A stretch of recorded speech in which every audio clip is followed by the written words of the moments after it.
اعوذ باللہ من الشیطان الرجیم، بسم اللہ الرحمن الرحیم۔ آپ دیکھ رہے ہیں پنجاب رنگ نظارے یوٹیوب چینل، اور آج ہم آپ کے لیے ایک دریا کی معلومات لے کر حاضر ہیں، چونکہ دریائے جہلم، دریائے چناب اور دریائے سندھ کے متعلق کچھ عرصہ قبل آپ کو معلومات فراہم کی گئی تھی،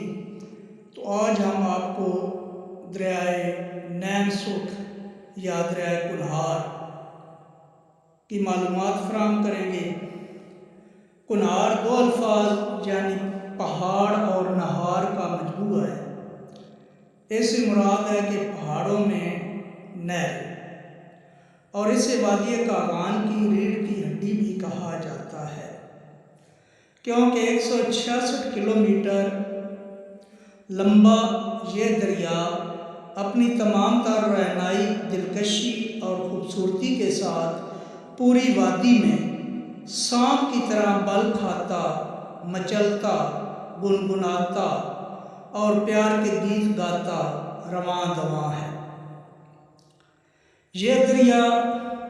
پاکستان کے صوبہ خیبر پختونخوا کی وادی ناران میں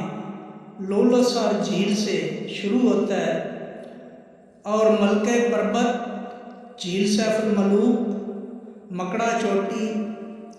اور وادی کاغان کا پانی سمیٹتا ہوا مظفر آباد سے 30 کلومیٹر کے فاصلے پر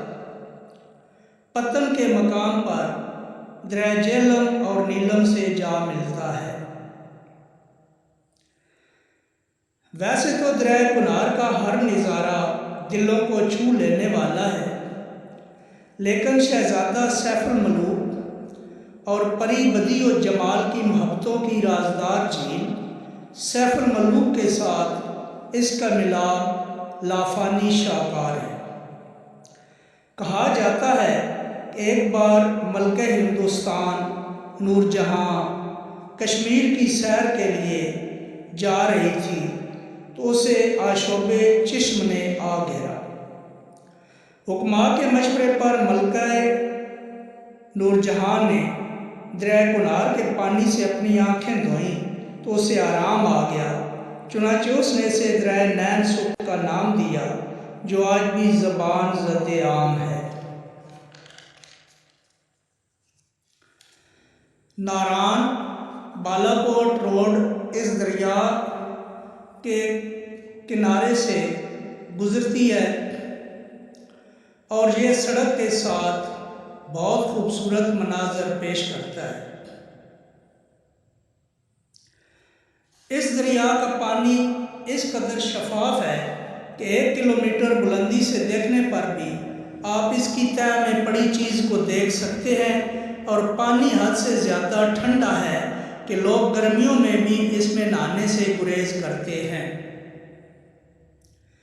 پھر اس میں دنیا کی سب سے خوبصورت اور لذیذ مچھلی ٹراؤٹ پائی جاتی ہے۔ دریا کا برفیلا پانی اس کی افزائش کے لیے بہت ہی مفید اور بے حد موزوں ہے۔ حقیقت میں دریائے کنہار یا دریائے نین سکھ اس کے اطراف میں بہت ہی دلکش اور قدرت کے حسین نظارے جو قابل دید ہیں، دیکھنے کے